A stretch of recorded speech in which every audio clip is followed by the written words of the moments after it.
ओम शांति। भगवत गीता श्लोक क्लास में रविवार को हुए श्लोक टेस्ट के जवाब देखते हैं आज के क्लास में।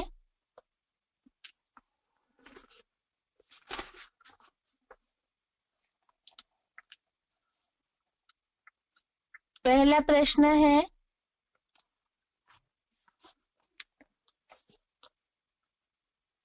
यह ज्ञान अटपटा, खटपटा, चटपटा है कैसे? यह ज्ञान अटपटा, चटपटा, खटपटा है कैसे? इसका उत्तर है तीसरे अध्याय का दूसरा श्लोक, श्लोक नंबर 2, जिसमें ये बात बोली है अर्जुन ने भगवान से कि परस्पर मिले हुए वाक्यों से मेरी बुद्धि भ्रमित सी हो रही है, भ्रमित सी कर रहे हो, तो निश्चय करके एक बात कहो जिससे मैं कल्याण को, श्रेष्ठता को प्राप्त करूं, निश्चय बुद्धि विजयते बन सकूं। तो यहाँ पर ज्ञान अटपटा, खटपटा, चटपटा है, अर्थात ही भगवत गीता में तो अर्जुन भ्रमित हो रहे हैं मिले हुए वाक्यों से जो दोहरा अर्थ देने वाले हैं। इसी तरह से मुरलियों की जो बातें हैं वो भी अलग अलग प्रकार की होती है, अलग अलग प्रसंग पे अलग अलग बातें होती है, उससे भी कई पुरुषार्थी अर्जुन कंफ्यूज हो जाते हैं। तो अटपटा है ज्ञान, ये इसलिए क्योंकि कई बार समझने में उलझ जाते हैं पुरुषार्थी। खटपटा है अर्थात ही खिटपिट कराने वाला है। दूसरा चटपटा है, तो जिससे नए नए जो ज्ञान के रहस्य निकलते हैं उससे सुनने से मनोरंजन भी होता है। तो इसीलिए ये तो शाब्दिक अर्थ हो गया, और दूसरा मुरलियों की जो वैरायटी बातें हैं उस हिसाब से भी यह ज्ञान अटपटा, खटपटा, चटपटा, जो कि यहाँ तो श्लोक में बताया कि मिले हुए वाक्यों से मेरी बुद्धि भ्रमित सी हो रही है। बाकी मुरलियों की बातों में दो अर्थ होते नहीं है। शिव बाबा की हर बात पत्थर की लकीर है। इस हिसाब से ये उत्तर है प्रश्न का।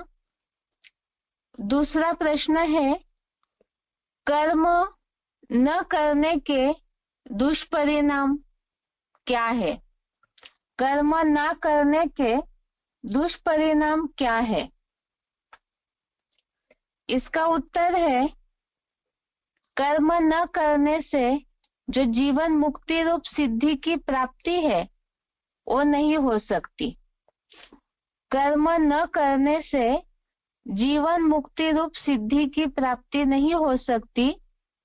तीसरे अध्याय का चौथा श्लोक, श्लोक नंबर 4, इसमें ये बात आई है भावार्थ में,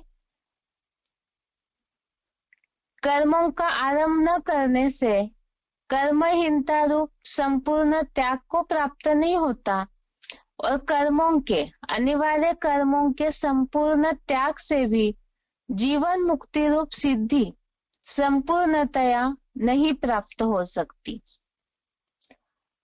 तीसरा प्रश्न है, मिथ्याचारी ढोंगी किसे कहते हैं? मिथ्याचारी ढोंगी किसे कहते हैं?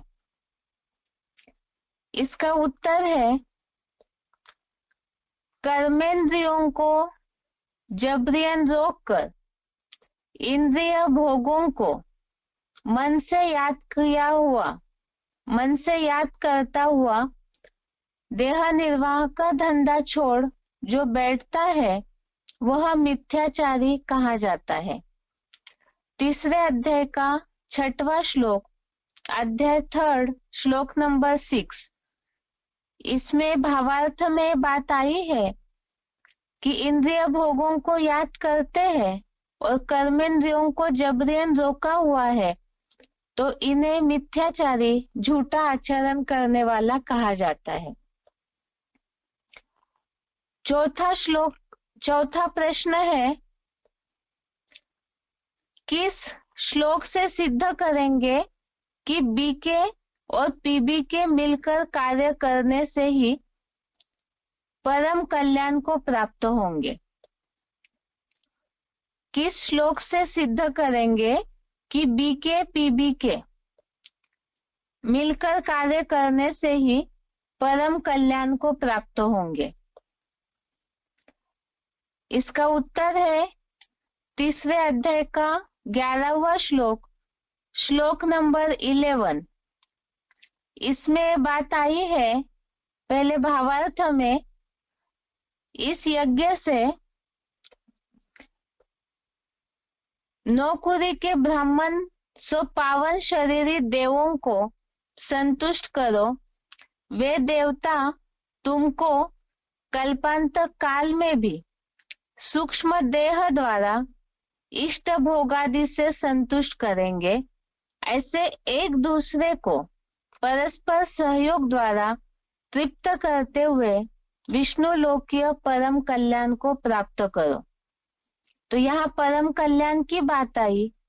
दूसरा, जो देवों को संतुष्ट करने की बात है, इससे संबंधित सिलेक्टेड पॉइंट हमने समझा था, जिसमें शिव बाबा ने बोला है कि राम वाली आत्मा हनुमान को संतुष्ट करती है, अर्थात सूक्ष्म शरीरधारी ब्रह्मा को, और ब्रह्मा वाली आत्मा राम वाली आत्मा को। तो ये सतयुगी पहले जन्म के देवताएं हैं। इस तरह से एक दूसरे को परस्पर संतुष्ट करने से ही परम कल्याण की प्राप्ति होगी। यह प्रश्न यह पूछा है, किस श्लोक से सिद्ध करेंगे?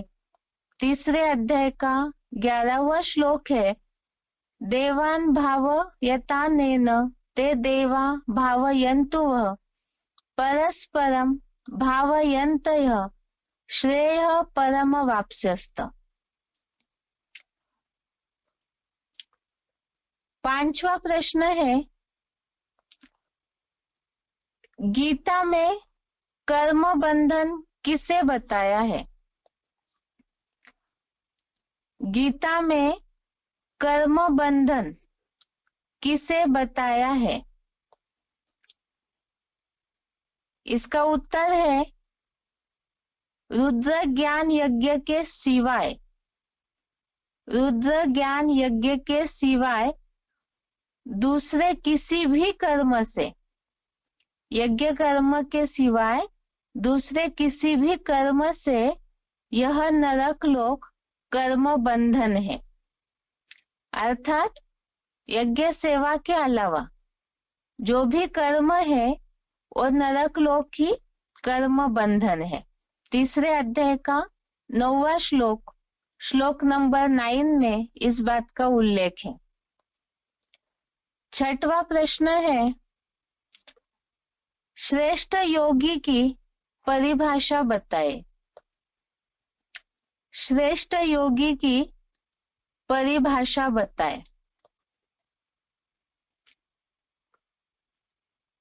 इसमें वैसे तो तीसरे अध्याय कई बार अच्छे से रिवीजन के साथ समझा है। तो श्रेष्ठ योगी अर्थात ही कर्म योग की बात विशेष करके भगवत गीता में बताई है। कर्म योग का आचरण करने वाला। इसका उत्तर तीसरे अध्याय का 7वां श्लोक, श्लोक नंबर 7, जो स्थिर मन से इंद्रिया नियमित करके अनासक्त हुआ कर्मेंद्रियों से कर्म योग का आचरण करता है, वह विशेष मान्य है। स्थिर मन से अर्थात मन के संकल्पों को रोक के, जो 5वें अध्याय में इस बात का उल्लेख आया है, सर्व संकल्प संन्यस्त योगी भवति कश्चन।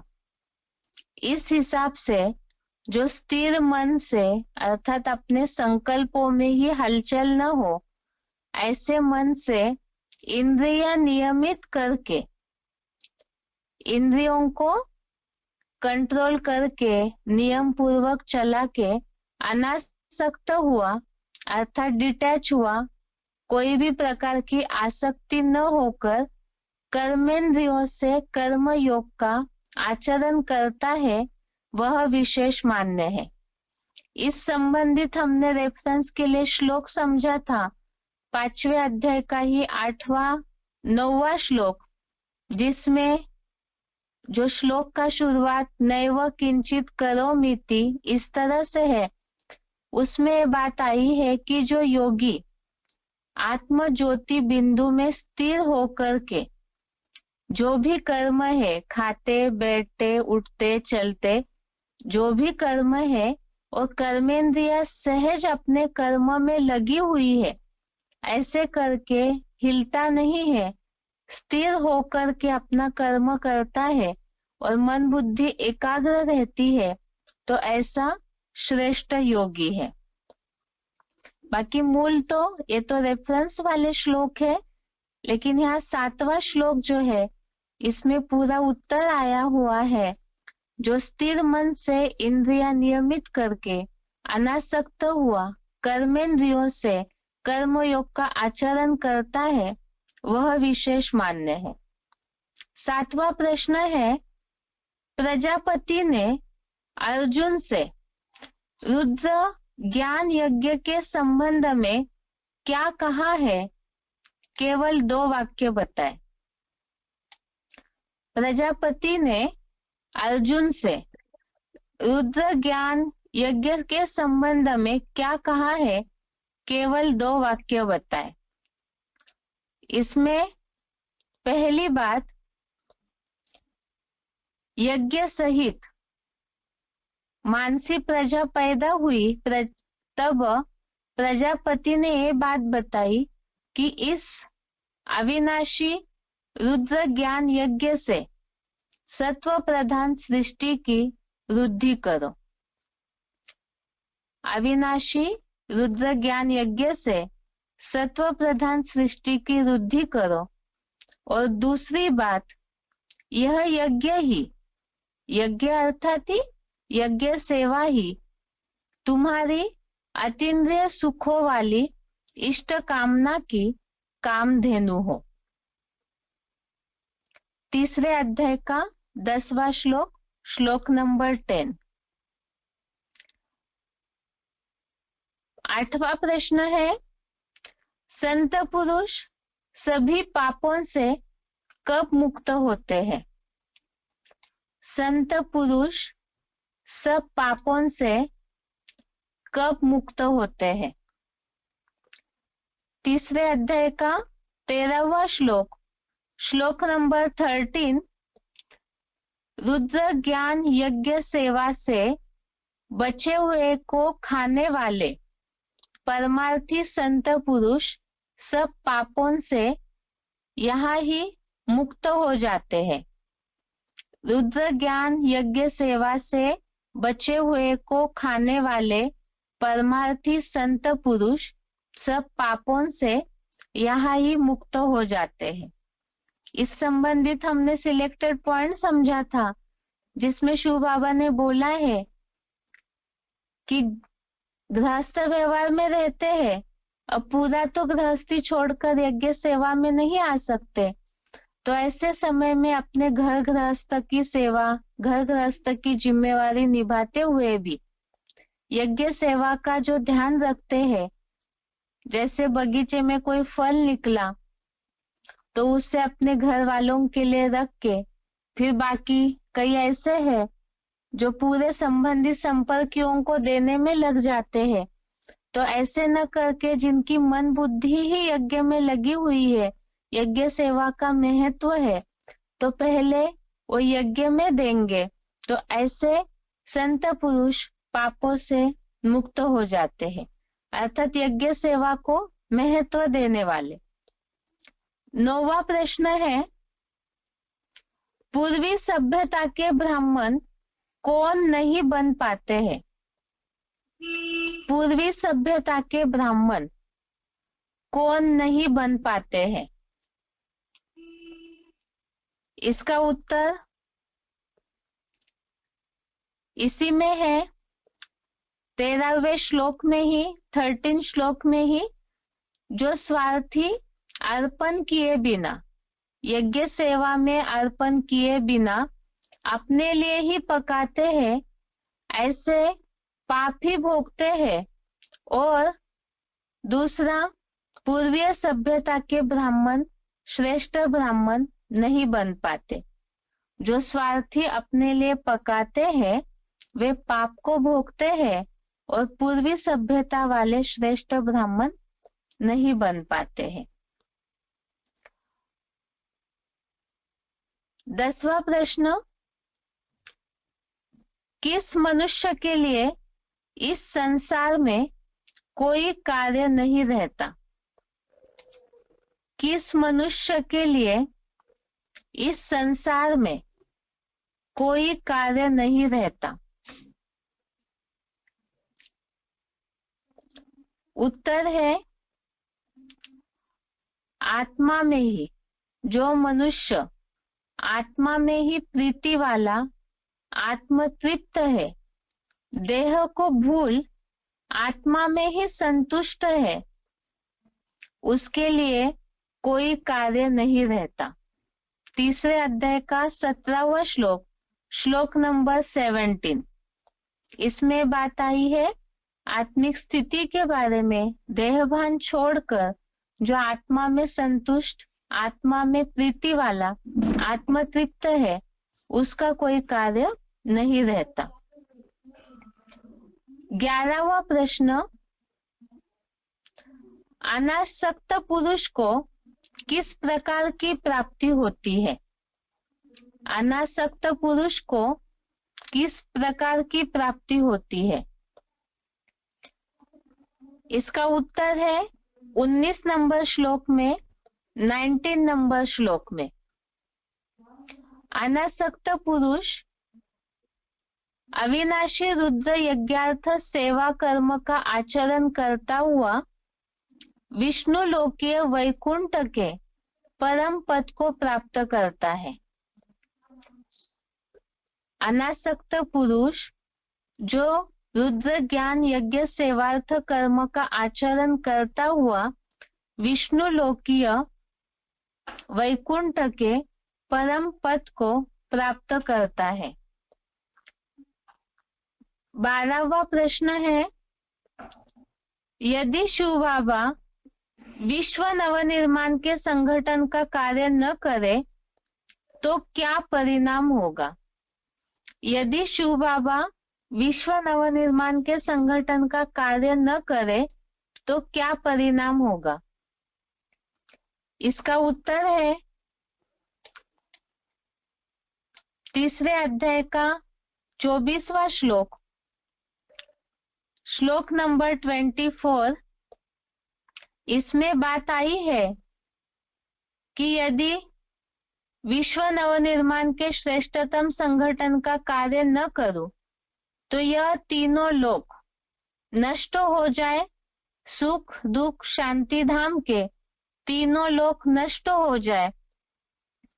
दूसरा, वर्ण संकर प्रजा का कर्ता बनेंगे। और तीसरा, नौ नाथ्य जो ब्राह्मण है, 9 ब्राह्मणों का संगठन, ये प्रजा ब्राह्मणों की, इसके भी विनाश हो जाएगा। और 23 नंबर श्लोक में भी इसका उत्तर है, श्लोक नंबर 23 में, अगर शिव बाबा आलसहीन होकर कर्मों में न लगे रहे तो सब प्रकार से संसारी लोग सब प्रकार से मेरा ही मार्ग पकड़ेंगे। अगला प्रश्न है 13वां, ज्ञानी को किस प्रकार कर्म करना चाहिए? ज्ञानी को किस प्रकार कर्म करना चाहिए? श्लोक नंबर 25, श्लोक नंबर 25, इसमें बात आई है, ज्ञानी अनासक्त हो संसार संगठन की इच्छा से कर्म करे। ज्ञानी अनासक्त हो संसार संगठन की इच्छा से कर्म करें। अगला प्रश्न है 14वां।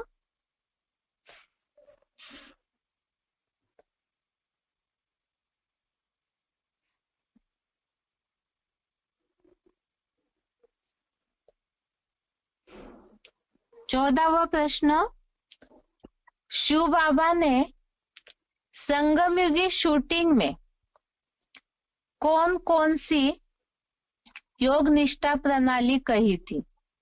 शिव बाबा ने संगमयुगी शूटिंग में कौन कौन सी योग निष्ठा प्रणाली कही थी?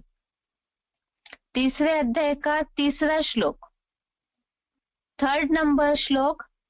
इसमें इस बात का उत्तर है कि कलयुगांत में, कलयुग के अंत में पुरुषोत्तम संगम युग की शूटिंग में इस श्लोक में योग निष्ठा की 2 प्रणाली कही थी।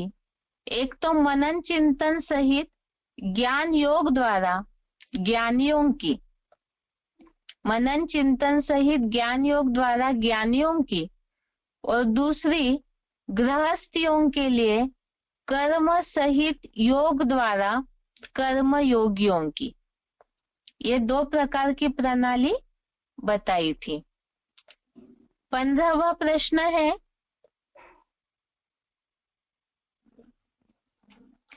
अल्लाह अव्वल दिन कौन है? अर्थ बताए। अल्लाह अव्वल दिन कौन है? अर्थ बताए। इसका उत्तर है तीसरे अध्याय का 42वां श्लोक, 42 नंबर श्लोक। इसमें बात आई है, जो बुद्धि प्रबल है वो बुद्धि अर्थात ही अल्लाह अव्वल दिन त्रिनेत्री जगत पिता शंकर। इसमें भावार्थ में ये बात आई है, मन इंद्रियों से प्रबल है और बुद्धि मन से भी प्रबल है। तो यहाँ पर जो चैतन्य में बुद्धि है वो है अल्लाह अव्वल दिन त्रिनेत्री जगत पिता शंकर। तो उनके लिए ही बोला हुआ है अल्लाह अव्वल दिन, अर्थात शंकर हीरो पार्टधारी के लिए। 16वां प्रश्न है, हीरो पार्टधारी पुरुषोत्तम शिव बाबा जो जो आचरण करते हैं वैसे ही दूसरे श्रेष्ठ लोग भी करते हैं। इस संबंधित मुरली पॉइंट बताए। प्रश्न दोबारा, हीरो पार्टधारी पुरुषोत्तम शिव बाबा जो जो आचरण करते हैं वैसे ही दूसरे श्रेष्ठ लोग भी करते हैं। इस संबंधित मुरली पॉइंट बताए। तो इस श्लोक के नीचे ही श्लोक नंबर 21, इसमें जो बात आई है, जैसे जैसे श्रेष्ठ लोग आचरण करते हैं, प्रमाणित कर्म करते हैं श्रीमत प्रमाणित, वैसे ही दूसरे अनुसरण करते हैं। इसमें पॉइंट है मुरली तारीख 6/6/90, जैसा कर्म हम करेंगे हमको देख और करेंगे। जैसा कर्म हम करेंगे हमको देख और करेंगे। 17वां प्रश्न है, 4 वर्णों में विभक्त अज्ञानियों के साथ ज्ञानियों का कैसा आचरण करने के लिए बताया है? 4 वर्णों में विभक्त अज्ञानियों के साथ ज्ञानियों को कैसा आचरण करने के लिए बताया है? इसका उत्तर है तीसरे अध्याय का 26 नंबर श्लोक, 26 नंबर श्लोक।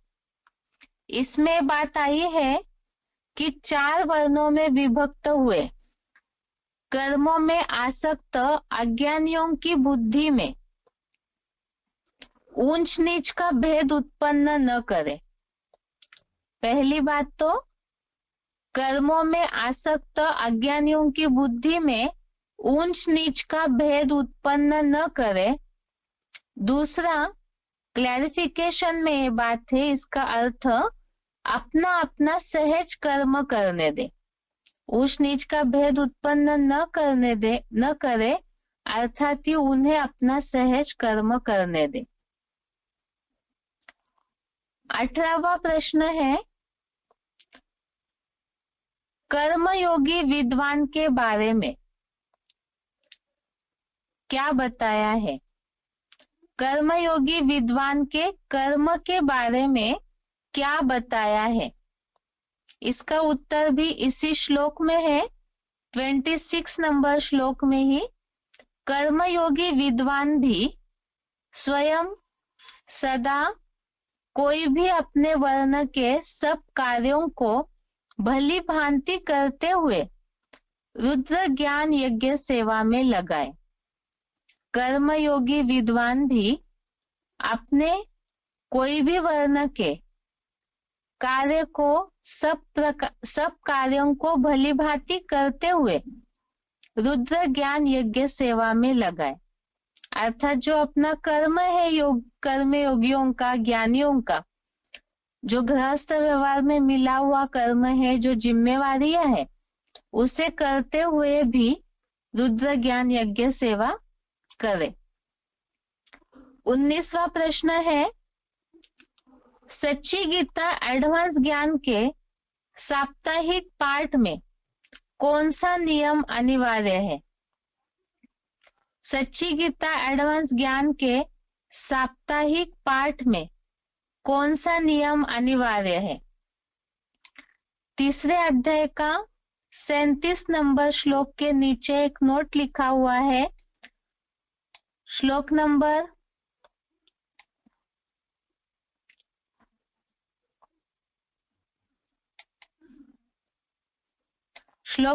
39, 39 नंबर श्लोक के नीचे बात लिखी हुई है, सच्ची गीता एडवांस ज्ञान के साप्ताहिक पाठ में ब्रह्मचर्य का नियम अनिवार्य है।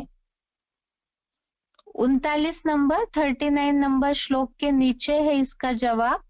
साप्ताहिक पाठ में ब्रह्मचर्य का नियम अनिवार्य है, क्योंकि आगे इसका समाधान भी बताया, अन्यथा असुर या दैत्य ही बनेंगे। 20वां श्लोक, 20वां प्रश्न, भ्रष्ट कामेंद्रिय की मनसा द्वारा बुद्धि का ज्ञान ढका है, इसको उदाहरण सहित बताएं। भ्रष्ट कामेंद्रिय की मनसा द्वारा बुद्धि का ज्ञान ढका है, इसको उदाहरण सहित बताएं।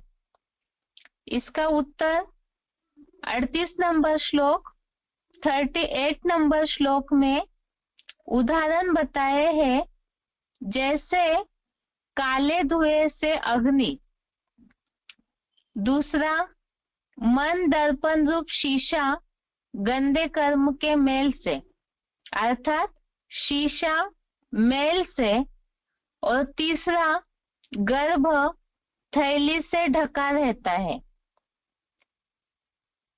भ्रष्ट कामेंद्रिय की मनसा द्वारा बुद्धि का ज्ञान ढका है, इसके लिए उदाहरण जैसे काले धुएं से अग्नि, शीशा मेल से, और तीसरा गर्भ थैली से ढका रहता है, वैसे ही भ्रष्ट कामेंद्रिय के दुष्कर्म से यह बुद्धि का ज्ञान ढका हुआ है।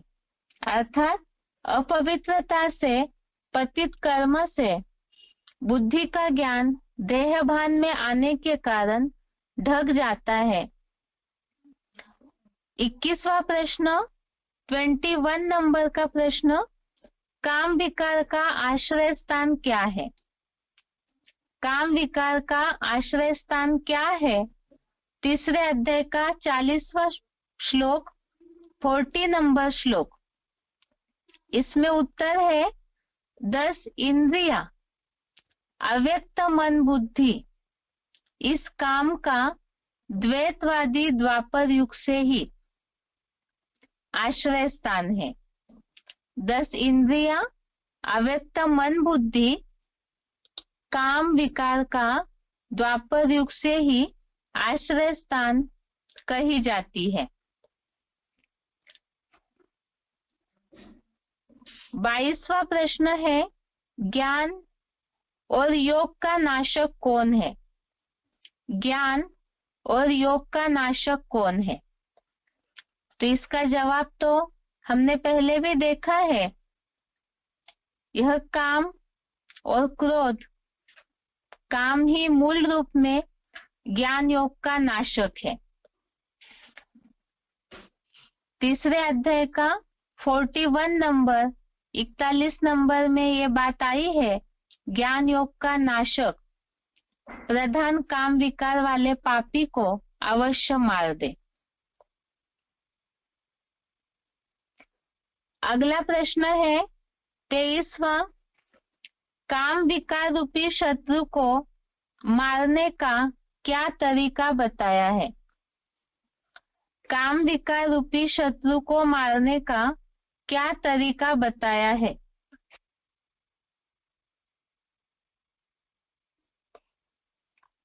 उत्तर है इसका, एक तो 41 नंबर श्लोक में भी एक बात आई है, 41 नंबर श्लोक में, कि तू पहले चंचल इंद्रियों को नियंत्रित कर। चंचल इंद्रियों को नियंत्रित करना ये पहली स्टेप है जिससे ज्ञान योग का नाशक एक काम विकार रूपी पापी मर सकता है। और दूसरी स्टेप है जो बताया है 43 नंबर श्लोक में, कि आत्मा को अपने भ्रूमध्य में मन बुद्धि द्वारा भली भांति संपूर्ण स्थिर करके, अर्थात मन बुद्धि को एकाग्र करके ज्योति बिंदु आत्मा में। और दूसरी बात बताई है इसमें, जो बुद्धिमानों की बुद्धि है परम पिता, उनको जानकर पहचान कर। तो जितना आत्मा को एकाग्र करेंगे और परम पिता परमात्मा को जानकर उनको याद करेंगे, मन बुद्धि पूरी तरह से स्थिर करेंगे, तो अभ्यास और वैराग से एक काम विकार रूपी शत्रु को मार सकते हैं। तो दोनों बातें हैं, एक तो पहले इंद्रियों को नियंत्रित करना, दूसरा आत्मा को मन बुद्धि को एकाग्र करना ज्योति बिंदु आत्मा में, और तीसरा बुद्धिमानों की बुद्धि। इंद्रियां प्रबल है, उनसे मन प्रबल है, मन से बुद्धि प्रबल है, और बुद्धि से भी जो प्रबल है सदाशिव ज्योति जो हीरो पाठधारी में है, तो उनको पहचान करके अभ्यास और वैराग से इस काम विकार रूपी शत्रु को मार सकते हैं। 24वां प्रश्न है, आत्माएं ज्ञान में कैसे आएगी? आत्माएं ज्ञान में कैसे आएगी? तीसरे अध्याय का 14वां श्लोक, श्लोक नंबर 14, इसमें पूरी प्रोसेस बताई है। बाकी संक्षेप में इसका उत्तर यही है, जितना उत्तर में बोला है कि जितना आत्म स्नेह रूपी भोजन से प्राणियों की उत्पत्ति होती है, अर्थात ब्राह्मण जितना मनसा सेवा करेंगे, याद करेंगे, तो उससे ब्राह्मणों के संगठन की वृद्धि या बढ़ोतरी होगी। ये कई बार हमने इस श्लोक को समझा है, इसलिए विस्तार में नहीं बताएंगे इसे। जो सार में इसका उत्तर है, आत्म स्नेह रूप भोजन से प्राणियों की उत्पत्ति होती है, अर्थात जितना याद की शक्ति से मनसा सेवा से नई नई आत्माएं ज्ञान में आएगी। तो ब्राह्मण जितना ऐसा पुरुषार्थ करेंगे याद का, उतना ब्राह्मणों के संगठन की बढ़ोतरी होगी। 25वां प्रश्न है, श्रीमत पर नहीं चलेंगे तो जानवर मिसल मरेंगे। श्रीमत पर नहीं चलेंगे तो जानवर मिसल मर पड़ेंगे। इस प्रसंग में कौन सा श्लोक लागू होता है? या ऑप्शन में दूसरा प्रश्न, श्रीमत पर न चलने वाले अपने को ही नष्ट कर लेते हैं, किस श्लोक से सिद्ध करेंगे? श्रीमत पर न चलने वाले अपने को ही नष्ट कर लेते हैं, किस श्लोक से सिद्ध करेंगे? तीसरे अध्याय का 32वां श्लोक, श्लोक नंबर 32। इसमें भावार्थ में बात आई है कि मेरे मुकर्रर रथ से ईर्ष्या करने वाले लोग मेरी श्रीमत का ठीक से पालन नहीं करते, उन बुद्धुओं को संपूर्ण सच्ची गीता एडवांस ज्ञान से विशेष मूर्ख और नष्ट हुआ जान। मुकर्रर रथ से ईर्ष्या करने वाले श्रीमत का ठीक से पालन नहीं करते, उन्हें सच्ची गीता एडवांस ज्ञान से मूर्ख और नष्ट हुआ जान। प्रश्न में श्लोक पूछा है कि श्लोक से सिद्ध करेंगे, तो उत्तर समझने के लिए भावार्थ देखा, और ये श्लोक है 32 नंबर 32 नंबर श्लोक। ये त्वेतभ्य सूयन्तो नानुतिष्ठन्ति मे मतम सर्व ज्ञान विमूढ़ास्तान विद्धि नष्टान चेतसः। अगला प्रश्न है,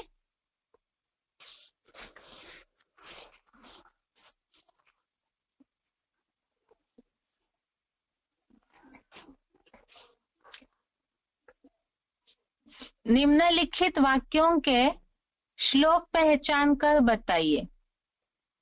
निम्नलिखित वाक्यों के श्लोक पहचान कर बताएं।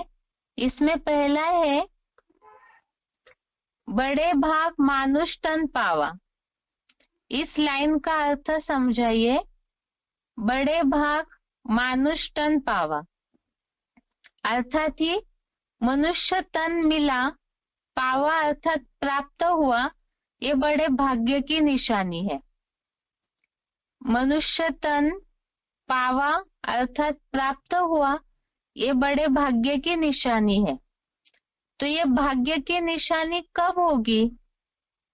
मनुष्य की जो इच्छाएं है, सुख शांति की कामना है, जीवन मुक्ति रूप सिद्धि की जो कामना है, वो जब प्राप्त होगी मनुष्य को, तभी ही ये कहावत सफल होगी, बड़े भाग मानुष तन पावा।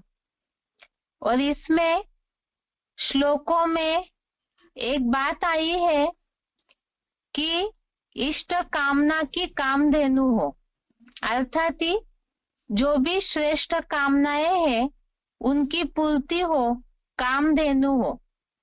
तीसरे अध्याय का 10वां श्लोक, श्लोक नंबर 10, इसमें बात आई है, सह यज्ञ प्रजा सृष्ट्वा पुरोवाच प्रजापति।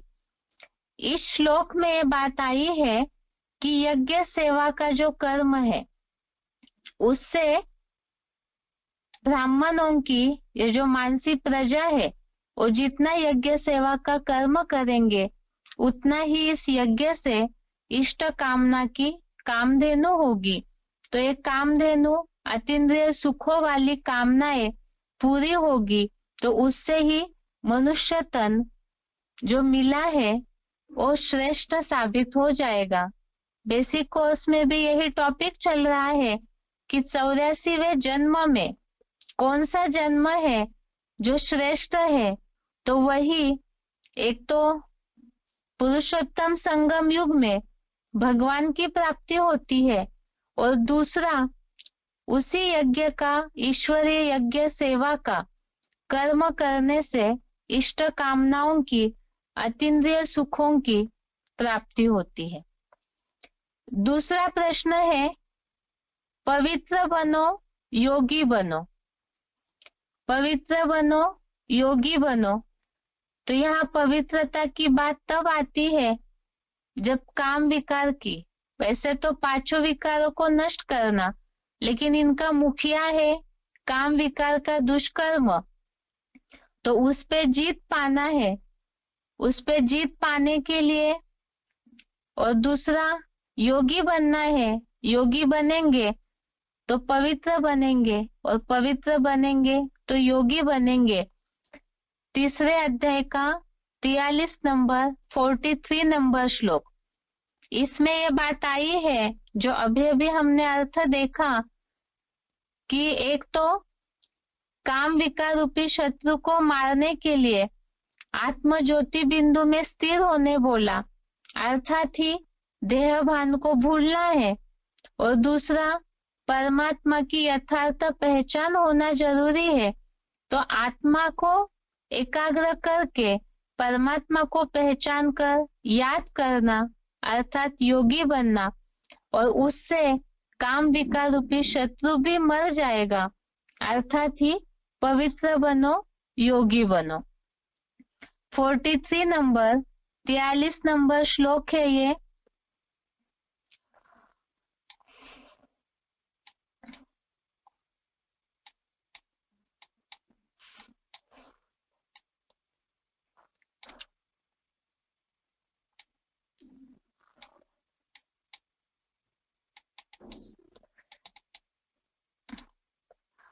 श्लोक है ये, एवं बुद्धे परम बुद्ध्वा संस्तभ्यात्मात्म मानमा जहि शत्रु महाबाहो काम रूपम दुरासदम।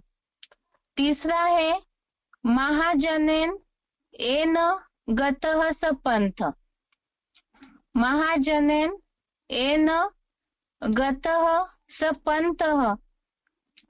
ये श्लोक है जिसमें बात आई है श्रेष्ठ पुरुष जैसा आचरण करते हैं। 21 नंबर श्लोक, 21 नंबर श्लोक, इसमें बात आई है कि श्रेष्ठ जैसा आचरण करते हैं वैसे ही दूसरे अनुगामी भी उसे फॉलो करते हैं। यद्यथा चरति श्रेष्ठः तत्तद्देवेतरो जनः स यत् प्रमाणं कुरुते लोकस्तदनुवर्तते।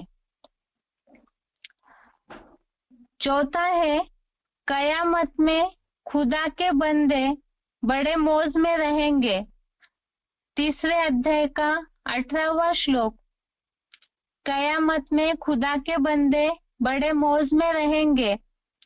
श्लोक नंबर 18, इसमें ये बात आई है कि जिनको आत्मिक स्थिति से, ऐसे पुरुष को यहाँ पर कुछ भी करने से कोई प्रयोजन नहीं है। उसको करने से, ऐसे ही न करने से कोई प्रयोजन है, और न किसी प्राणी पर इस आत्मस्थ ब्राह्मण का कोई दैहिक कार्य निर्भर है। इसके नीचे ही ये बात लिखी है कि कयामत के समय खुदा के बंदे बड़े मौज में रहेंगे।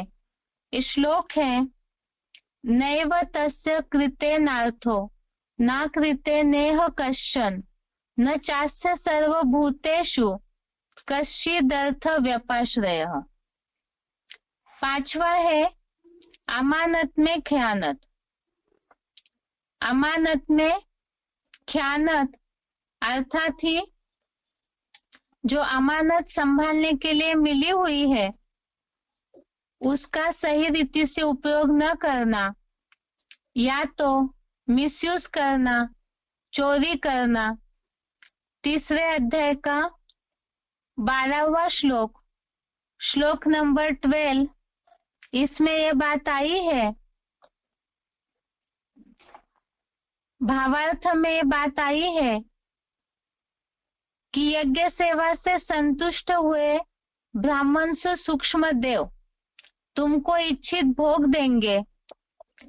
उनके द्वारा दिए हुए सर्वेंद्रिय के भोगों को उन्हें अर्पण किए बिना जो ब्रह्मपुत्र या ब्राह्मण अलवेला बनकर भोगता है वह चोरी है।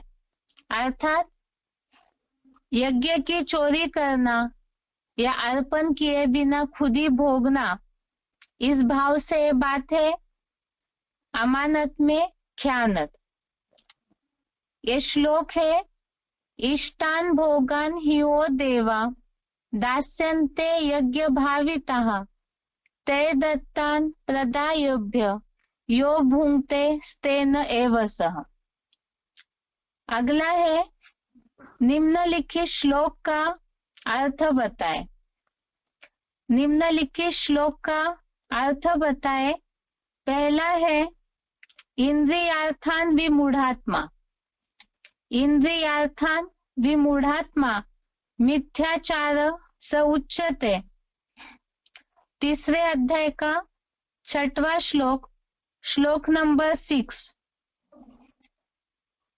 इसका अर्थ है,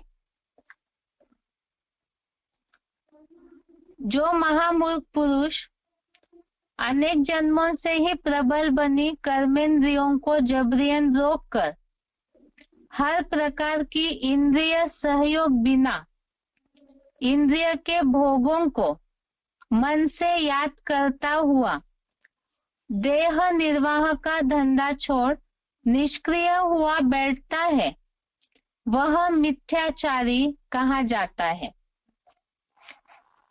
दूसरा है, कर्म ब्रह्मोद्भवम विद्धि। कर्म ब्रह्मोद्भवम विद्धि, तीसरे अध्याय का 15वां श्लोक। कर्म ब्रह्मोद्भवम विद्धि ब्रह्माक्षर समुद्भवम तस्मात् सर्वगतम ब्रह्म नित्यम यज्ञे प्रतिष्ठितम। 15 नंबर श्लोक। सात्विक, राजसी या तामसी कर्म को नंबरवार चौमुखी संगठित ब्रह्मा से उत्पन्न हुआ जान। अधोमुखी ब्रह्मा अविनाशी अव्यक्त स्थिति वाले परम ब्रह्म से पैदा हुआ है, इसलिए ज्ञान यज्ञ में सर्वगामी संगठित हुआ। 4 मुखों का चतुर्मुखी सूक्ष्म देह का अधोमुखी गिरती कला का ब्रह्मा अर्जुन ध्वजा में चंचल हनुमान रूप से कथाओं में सर्वदा उपस्थित है।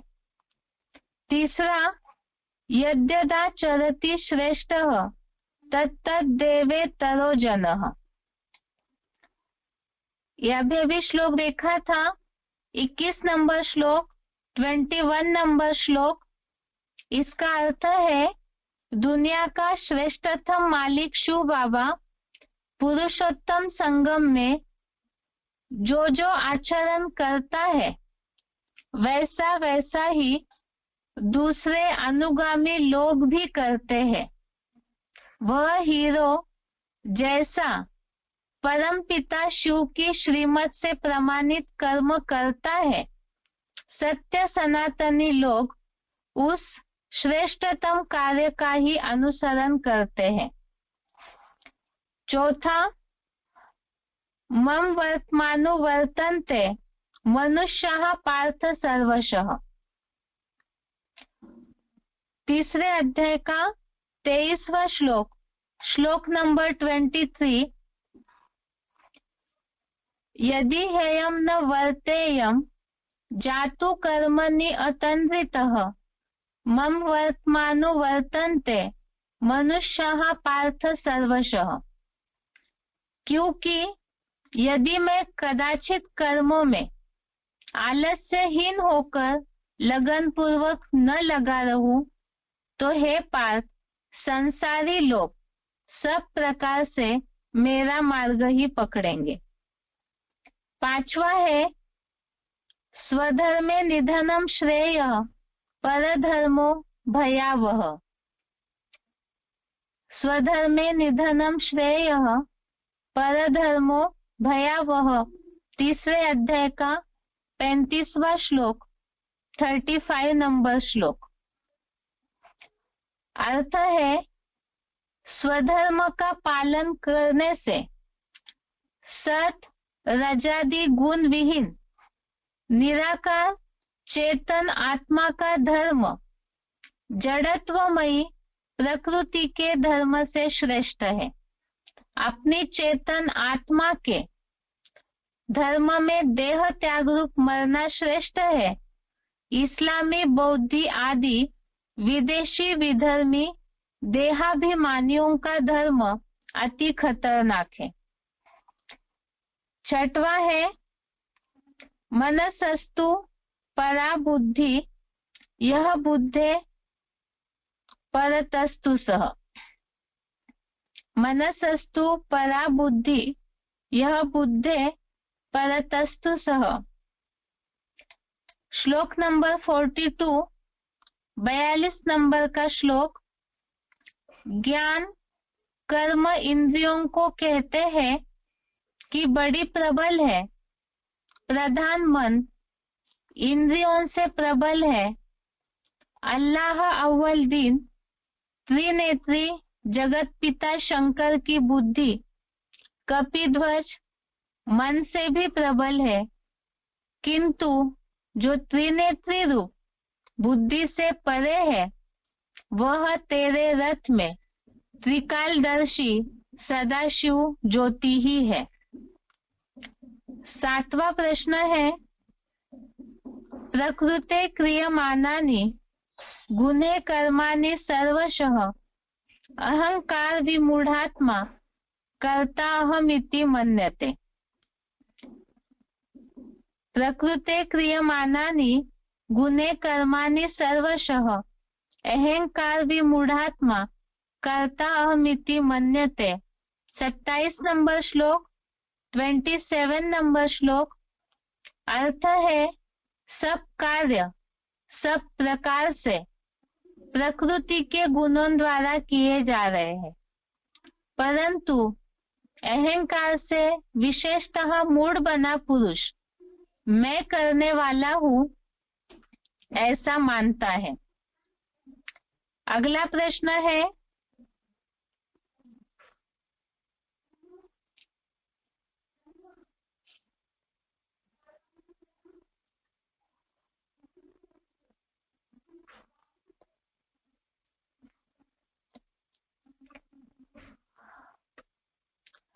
रिक्त स्थान की पूर्ति करें।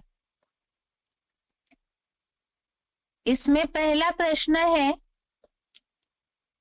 डैश डैश बुद्धि से मेरे में सब डैश डैश कर्मों को फिर से डैश डैश। पूरा वाक्य ही पढ़ते हैं इसका। 30 नंबर श्लोक। 30 नंबर श्लोक। आध्यात्मिक बुद्धि से मेरे में सब यज्ञार्थ श्रेष्ठ कर्मों को अर्पण कर। आध्यात्मिक बुद्धि से मेरे में सब यज्ञार्थ श्रेष्ठ कर्मों को अर्पण कर। अगला है दूसरा प्रश्न ज्ञान योग के डैश डैश इस मुखिया फिर से फिल इन द ब्लैंक्स वाले डैश डैश को अवश्य फिर से फिल इन द ब्लैंक्स है। इसका उत्तर का पूरा वाक्य पढ़ते हैं। 41 नंबर श्लोक। 41 नंबर श्लोक में ज्ञान योग के नाशक, यहाँ नाशक में फिल इन द ब्लैंक्स था। ज्ञान योग के नाशक इस मुखिया काम विकार वाले, यहाँ काम विकार ये उत्तर है, यहाँ भी फिल इन द ब्लैंक्स था।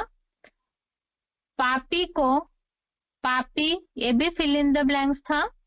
पापी को अवश्य मार दे।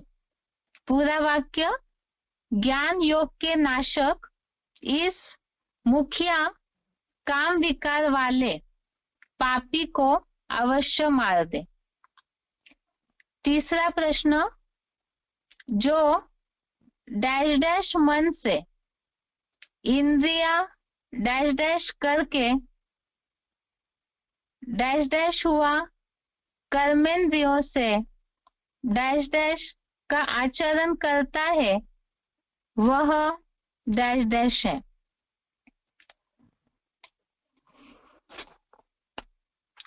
तीसरे अध्याय का 7वां श्लोक है ये। अध्याय 3 का श्लोक नंबर 7। इसमें ये बात आई है, जो स्थिर मन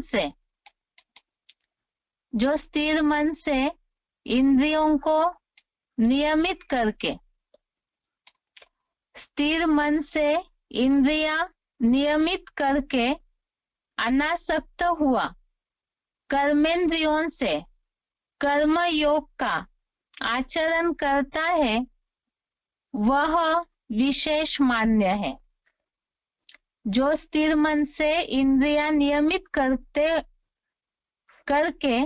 अनासक्त हुआ, कर्मेंद्रियों से कर्म योग का आचरण करता है, वह विशेष मान्य है।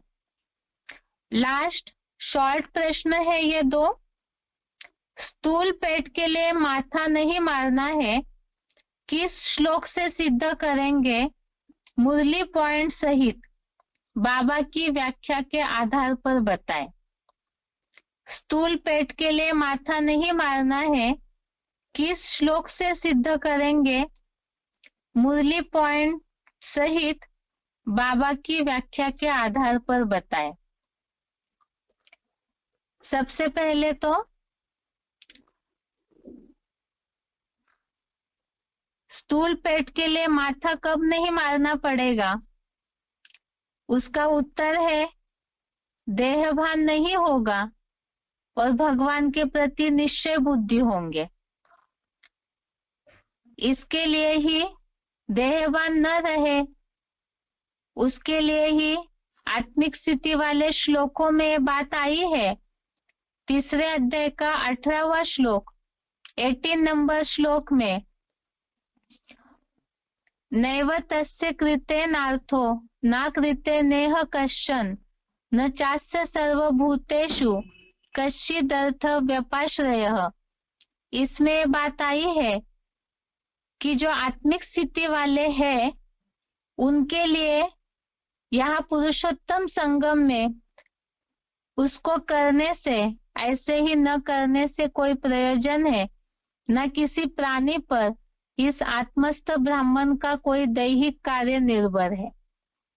अर्थात ही जो भगवान के बच्चे बन गए, ईश्वरीय सेवा में लगे हुए हैं, आत्मिक स्थिति वाले हैं, आत्मा में स्थिर है ब्राह्मण, उनका किसी पर कार्य निर्भर नहीं।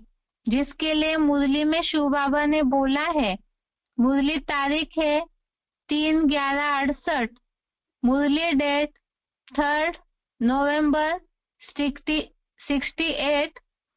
शिव बाबा का बन और भूख मरे, यह कब हो नहीं सकता। शिव बाबा का बन और भूख मरे, यह कब हो नहीं सकता। तो इसीलिए ही स्थूल पेट के लिए माथा मारने की आवश्यकता नहीं है।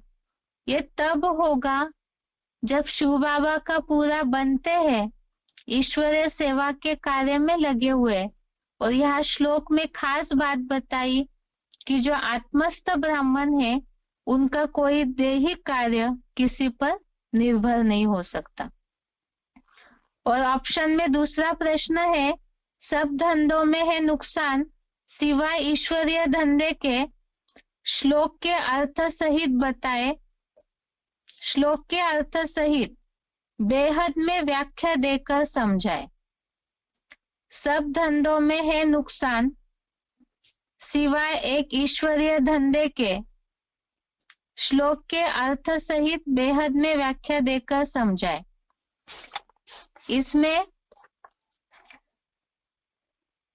तीसरे अध्याय का 9वां श्लोक, श्लोक नंबर 9, इसमें जो बात आई है, यज्ञ कर्म के अलावा दूसरे किसी कर्म से नरक लोक कर्म बंधन है। अर्थात ही यज्ञ कर्म जो है, उसके अलावा नरक लोक कर्म बंधन अर्थात सब धंधों में नुकसान है, क्योंकि नरकीय कर्म है वो, और एक ईश्वरीय सेवा का कर्म अर्थात यज्ञ सेवा का जो कर्म है वही फायदेमंद है। और इसका श्लोक है, यज्ञार्थात कर्मणो नेत्र लोकोयम कर्म बंधनः तदर्थम कर्म कौन्तेय मुक्त संग समाचर। और इसके लिए हमने बहुत से सिलेक्टेड पॉइंट देखे थे, जिसमें शिव बाबा ने बोला है कि लौकिक धंधे जो भी है और आसुरी धंधे है। श्लोकों में बात आई है, अनिवार्य कर्म तो करना है, उसके लिए शरीर निर्वाह भी करना है, नहीं तो दैनिक कार्य सिद्ध नहीं होगा। लेकिन उसमें भी शिव बाबा ने इस बात को क्लियर किया है कि यज्ञ सेवा के सिवाय दूसरे सब आसुरी सेवाएं हैं और वही नरक लोक के कर्म बंधन है।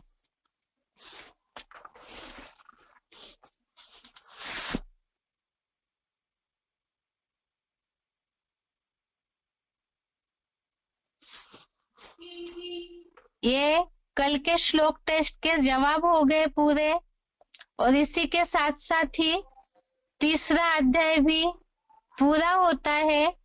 कल से चौथा अध्याय शुरू करेंगे। आज के लिए गीता क्लास यहाँ तक ही। ओम शांति।